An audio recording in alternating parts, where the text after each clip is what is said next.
ونصلی ونسلم علی رسول الکریم اما بعد فاعوذ باللہ من الشیطان الرجیم بسم اللہ الرحمن الرحیم۔ سامعین ذکر قرآن پاک کا ترجمہ بیان کیا جا رہا تھا اور آج اللہ رب العزت کے کرم و توفیق سے قرآن پاک کا ترجمہ بیان کیا جائے گا۔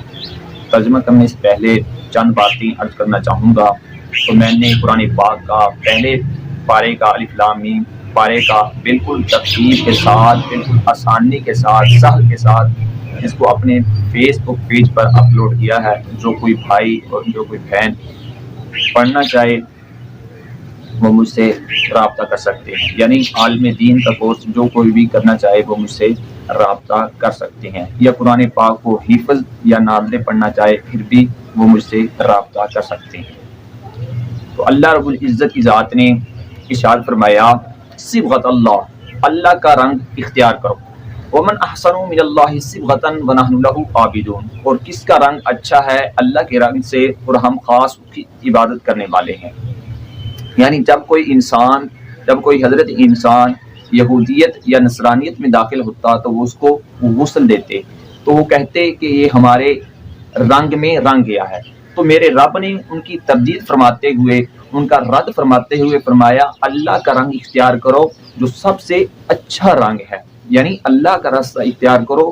تاکہ تمہیں دنیا اور جہان میں کامیابی حاصل ہو جائے، یعنی اس کے لیے ہی تم کو پیدا کیا گیا ہے، یعنی اس کی عبادت کے لیے، اور تم نے اس کا ہی راستہ اختیار کرنا ہے۔ فرمایا گیا قل اتحاجوننا فی اللہ وہو ربنا وربکم، کیا تم فرما دو کیا تم جھگڑتے ہو فی اللہ کے بارے میں، وہو ربنا، اور وہ ہمارا رب ہے اور تمہارا رب ہے، وَلَنَا أَعْمَالُنَا وَلَكُمْ أَعْمَالُكُمْ، اور تمہارے لیے تمہارے اعمال اور ہمارے لیے ہمارے اعمال، وَنَحْنُ لَهُ مُخْلِصُونَ، اور ہم خاص اس کی عبادت کرنے والے ہیں۔ یعنی جو بھی انسان دنیا جہان میں رہ کر کوئی بھی نیک عمل کرے گا وہ اس کے لیے ہوگا، نہ کہ دوسرے انسان کے لیے۔ یعنی ایک انسان کے اعمال دوسرے انسان کو نہیں دیے جائیں گے، وہ اپنی محنت کرے گا تو اس کو اس کے اعمال ملیں گے، یعنی اللہ کی عبادت کے لیے محنت کرے گا، مشقت کرے گا تو پھر اس کو اس کا اجر ملے گا۔ تو آگے فرمایا تقولون ان ابراہیم و اسماعیل و اسحاق و یعقوب والاسباط کانوا ھودا او نصارا، کیا تم کہتے ہو بے شک ابراہیم اور اسماعیل اور اسحاق اور یعقوب اور ان کے اولاد یہودی تھے یا نصرانی تھے؟ تمہارے کہنے سے کوئی یہودی یا نصرانی نہیں ہو سکتا، بلکہ وہ تو انبیاء تھے، وہ اپنے رب کا پیغام حکم تم پر نافذ کرنے والے تھے، بجائے اس کے کہ تم اس کا حکم مانتے تم نے اس سے روگردانی کی۔ تو آگے فرمایا قل اانتم اعلم ام اللہ، فرما دیں کیا تم جانتے ہو یہ اللہ رب العزت کی ذات کو ہر چیز کا علم ہے، تو اللہ رب العزت زیادہ جاننے والا ہے۔ ومن اظلم ممن کتم شہادۃ عندہ من اللہ، اور اس سے بڑا ظالم کون ہے جس نے گواہی کو چھپایا جو اللہ کی طرف سے ہے، یعنی اس سے بڑا ظالم کوئی ہو ہی نہیں سکتا کہ اللہ رب العزت کی ذات نے تورات انجیل میں واضح طور پر نبی کا آنا اس میں بتا دیا، پھر بھی تم نے